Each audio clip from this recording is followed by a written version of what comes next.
Yeah, good evening, everybody. Just to say that we're looking forward to the game tomorrow. Pleased with the week's preparation. We only have one slight doubt with Jesse Lingard, which is minor illness rather than injury. And we know that we're playing a Bulgarian team, obviously, who have recently changed manager, so it's a good challenge for us. I'm sure he'll have enjoyed having more preparation time with his players, so we're looking forward to the game. For us, it's about maintaining the standard of our performance and improving from what we've done over the last couple of years. So I'm looking forward to seeing the players transfer what they've done on the training pitch into the game tomorrow. Okay, Carve, do you want to get us underway? Gareth, we just had a news conference with the Bulgarian manager, and he said that he thought that at the moment England were one of the top two best sides in the world, and he wanted Bulgaria to play like Gareth Southgate's England. How much of a compliment is that to you and the work that you've been doing? Well, I think we've everything to prove in terms of where we're pitched in world rankings. I think we're competitive against any team. But equally, I think there are a number of teams who on their day, as was proved in the summer, are capable of beating us. So we have to keep striving to improve. And I think the mentality of the team is to do that. They're hungry to do that. They want to keep learning. We want to keep pushing each other every day in training. And if we do that, then we'll take those performances onto the field. So for us, I'm looking forward to the new international season, if you like. Marcus is obviously sitting next to you. That would seem to suggest that he's going to start tomorrow. How big a season do you think it is for him, given the fact that he is now the main man at Manchester United? Well, the club situation is whatever it is, but in terms of England, he's been a really consistent performer for us. A regular goal scorer for us and an important part of our team for a couple of years. So it's great to see him having additional responsibility at United.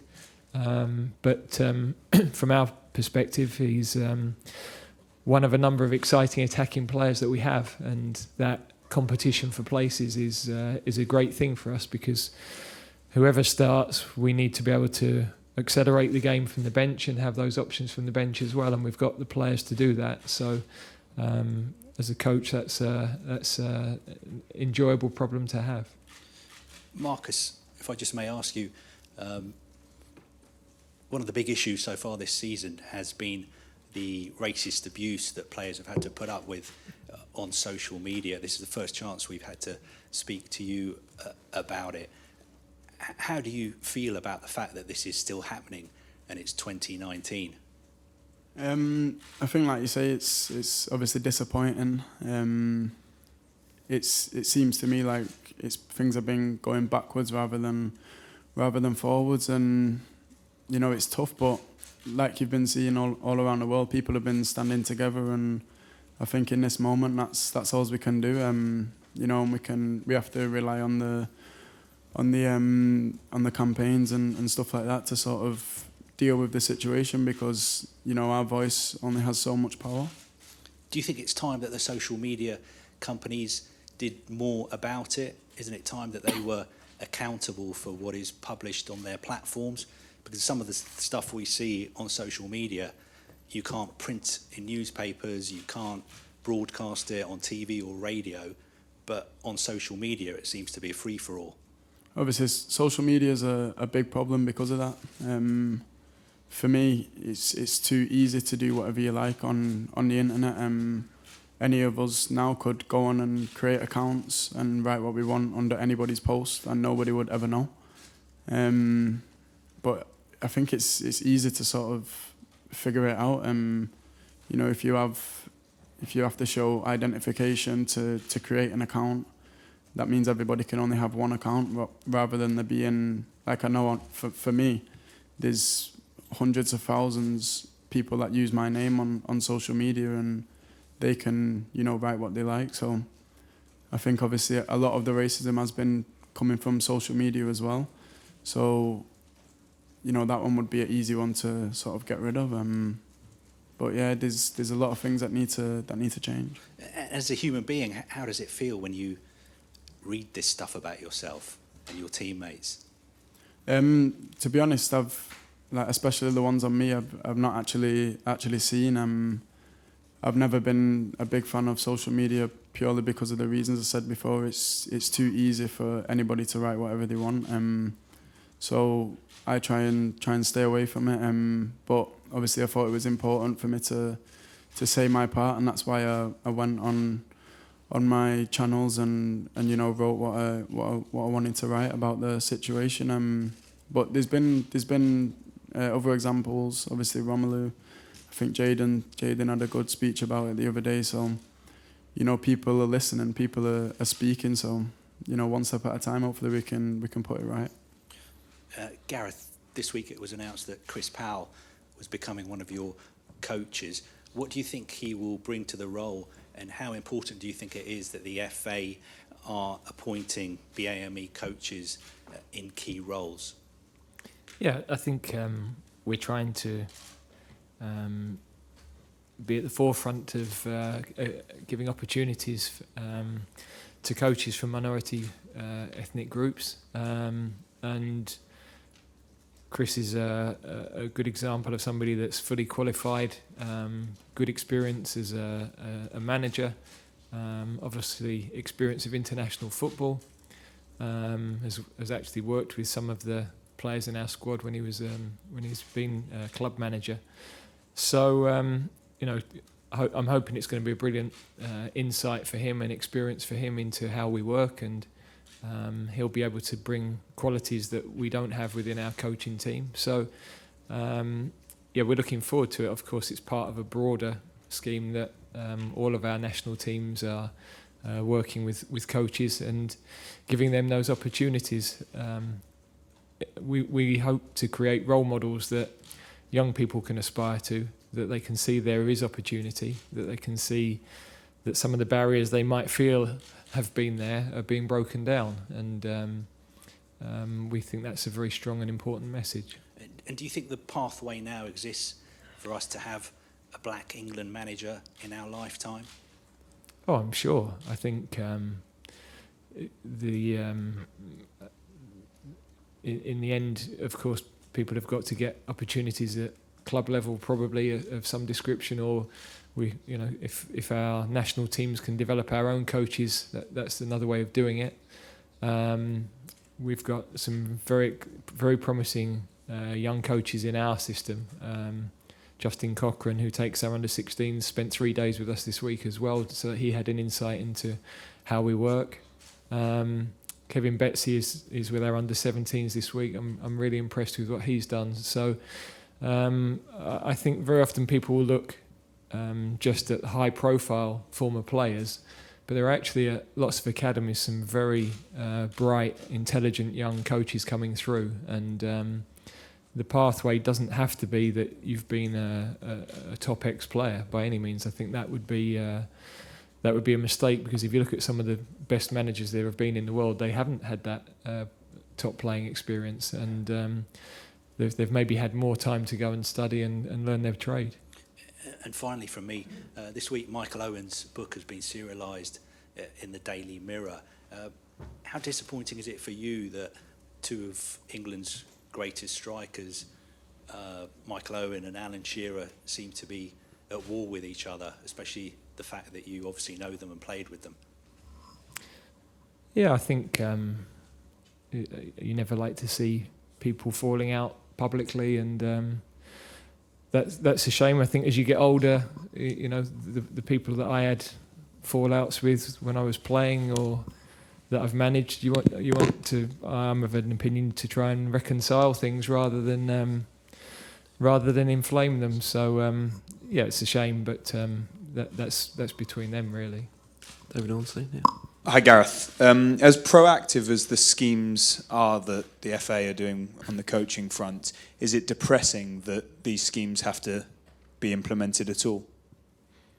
Well, I don't think we can do anything about the past. We've got to look forward. So how do you start to make a difference. And as more and more black coaches become qualified and have experience at a higher level, then we've got to make sure those pathways are open so that nobody, when they're applying for jobs, can say, well, you don't have the experience or you don't have the background that we're looking for. And as I say, I'm very confident that I'm seeing lots of very good young coaches who are going to come through. People like Liam Rossinia, who's working with Derby this season, as well as the guys that I've already mentioned. There are a number of names I could mention. Paul Nevin was with us last season on this scheme. So, as I say, I'm very optimistic about the future. I think I would go back to it similar to any English coaches. We're always highlighting the ex-players. We sometimes forget those that haven't played at the highest level, who very often prove to be the best coaches of all. What do you make of the racism that's been taking place on and off the pitch? And also, it seems that outside of England, there's a perception in some quarters that we make too much of a fuss about it, to the extent that the Inter Milan fans issued a statement saying this is just a way of putting a player off. Well, I think I've spoken at length about my feelings regarding any racism in any part of society. Completely unacceptable. I think we also have to understand that our country is a lot more diverse than other parts of Europe, and so inevitably, we should be further ahead because we've had a multicultural country for many more years. You would hope, if anything, that we would be further ahead than we are. So I don't look towards other countries. I look towards ourselves and resolving our own problems ahead of anything else, really. Marcus, Jayden said to us on Monday that he fears some players will start losing their love of the game and not wanting to play football, or think what's the point in playing football if they're being racially abused. I think it's how, as the incidents have happened, everyone's come together. The minute that stops, that's when I think there could be a problem. Because right now, obviously, everybody loves the sport and loves football, and that's what we wanted to do when we was kids, and it's still what we want to do now. So, for these issues to be coming up all the time, it feels a bit strange to me. And I think the minute we can sort the situation out, the better it will be for everyone. Gareth, just finishing on the football, with the Euros now looming sort of quickly into sight, do you feel you're looking at a squad, especially with the younger players coming through and the blend with the experience, that is capable of challenging for a trophy that would be lifted on home soil? Well, we've got to take care of qualification. Every day we have to work to be the best we can be. And over the last couple of years, I think we've started to put together an exciting team that now sells out Wembley very quickly. Hopefully we're playing in a style that the supporters look forward to. And we have real competition for places, and we've got to make sure we have a mindset that every day we train, every session that we're in, we're operating at the highest possible level and push ourselves, and then if we do that, then our performances will be right on the field. Dan from ITV. Marcus, Dan from ITV, just a couple for you if possible. How big of an opportunity do you see this for you to kick-start your season? I think, to be honest, every time we come to England, it's always a huge opportunity. At the end of the day, you're playing for your country, and it's always a proud moment. And you want to do the best you can. I think as a team we all have that mindset coming in, and I think that's why we're so strong, to be honest. And just wanted to touch on the racism one final time, if I can. Prince William spoke today and said that he called it outrageous and said he's fed up of talking about it, but also said that part of the mental health work that he's doing, he wants to bring racism and work on racism in that. Do you welcome that? I think, to be honest, it's whatever the individual that's being abused needs. However he needs to be supported.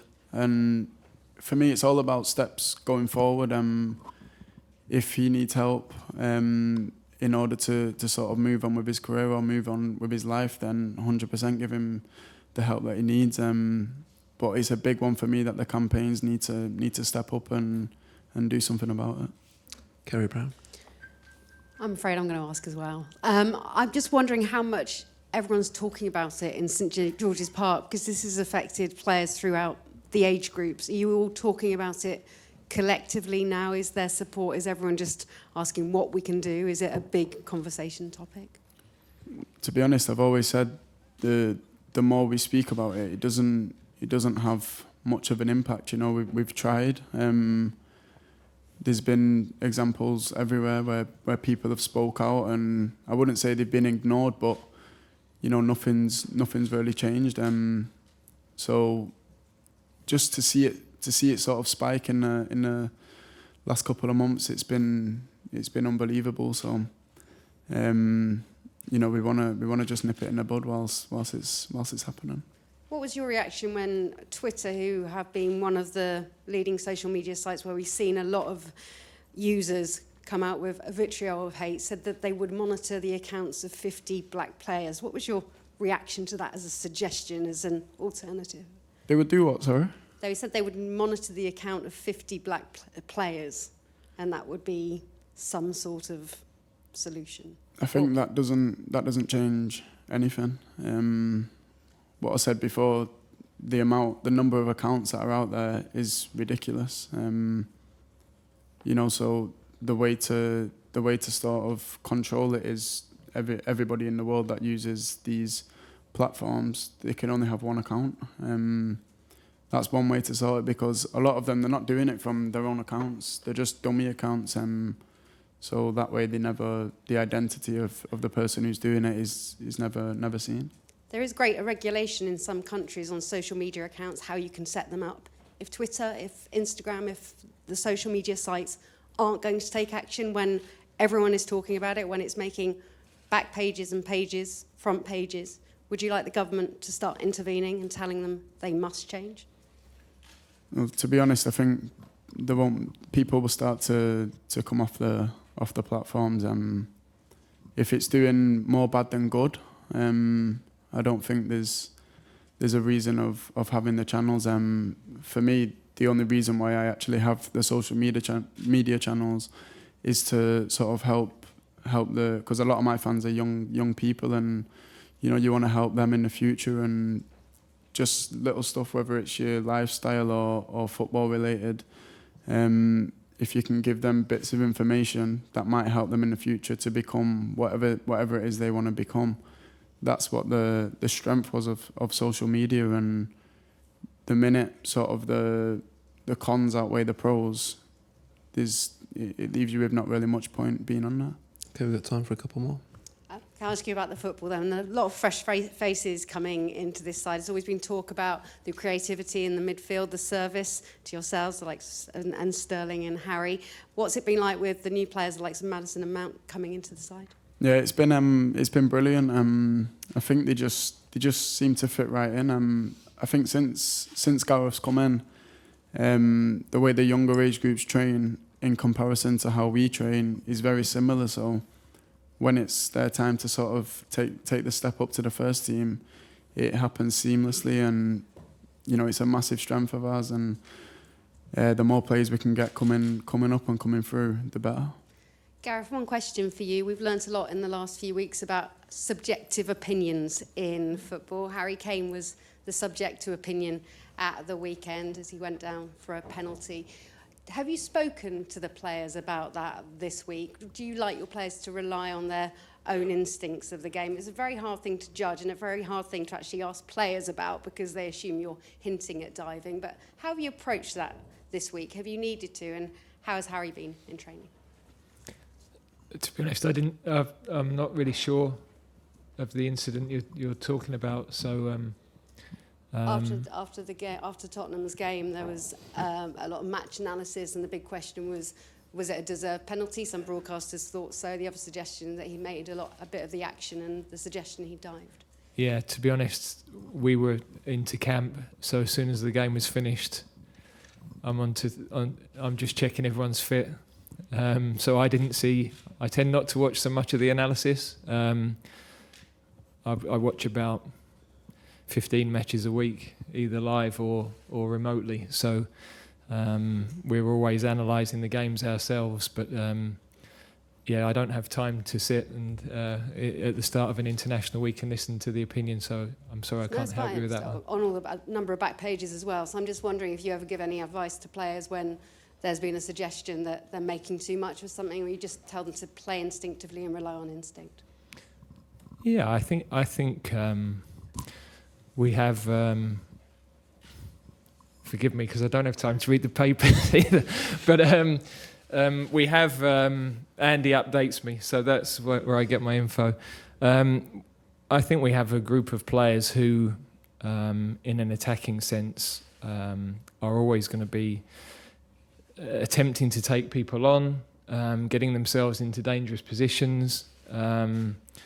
There's always going to be contact in the box, and I think we have an honest group who they want to score goals first and foremost. So if they've got the opportunity to score, they're going to go and try and take that. So I haven't felt that's been an issue with our team. Certainly in the England matches that we've had, I can't recall any incident where I thought anybody had tried to or had stepped over the mark. So I haven't felt the need to do that at this stage. Okay, I'll finish here. Gareth Bruce Schoenfeld from ESPN in the States.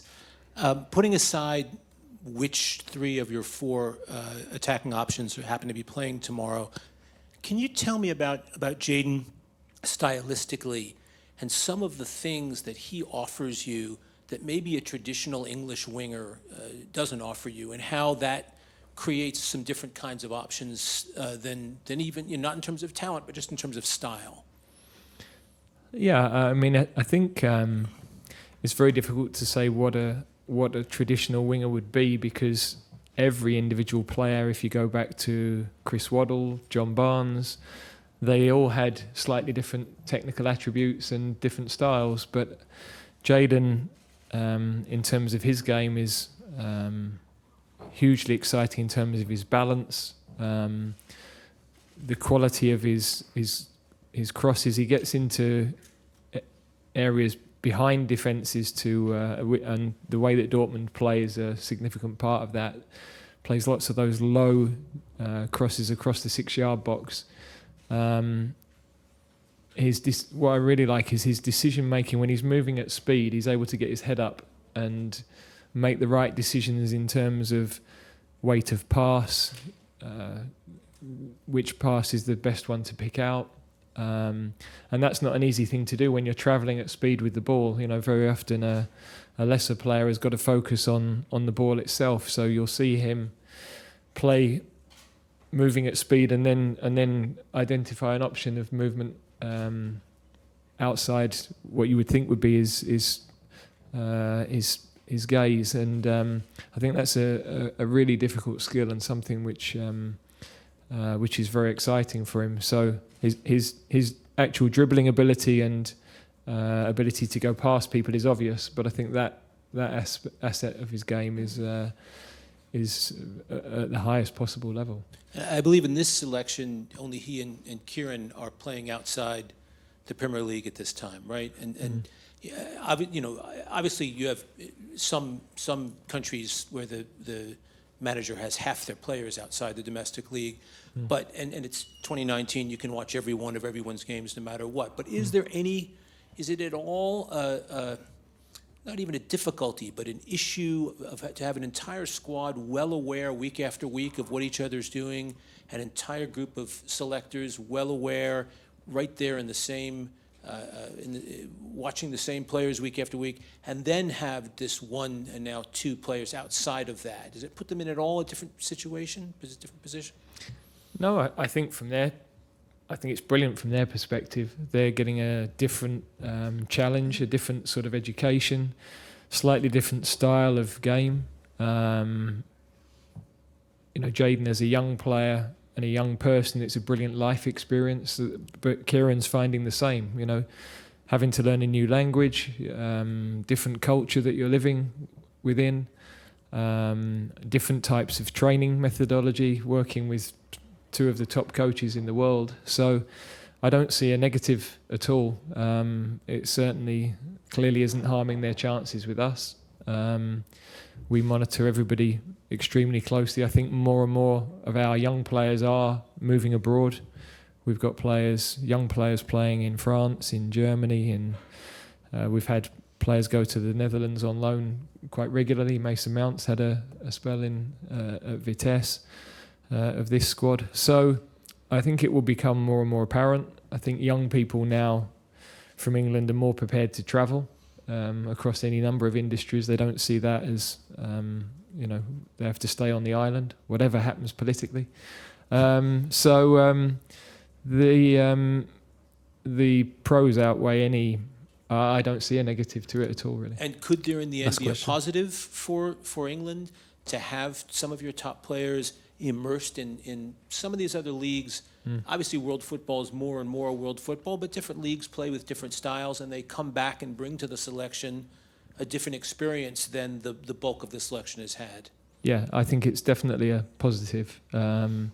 As you've rightly identified, different styles. But Kieran's playing for one of the most successful teams in European football over the last 10 years. One of the most successful coaches.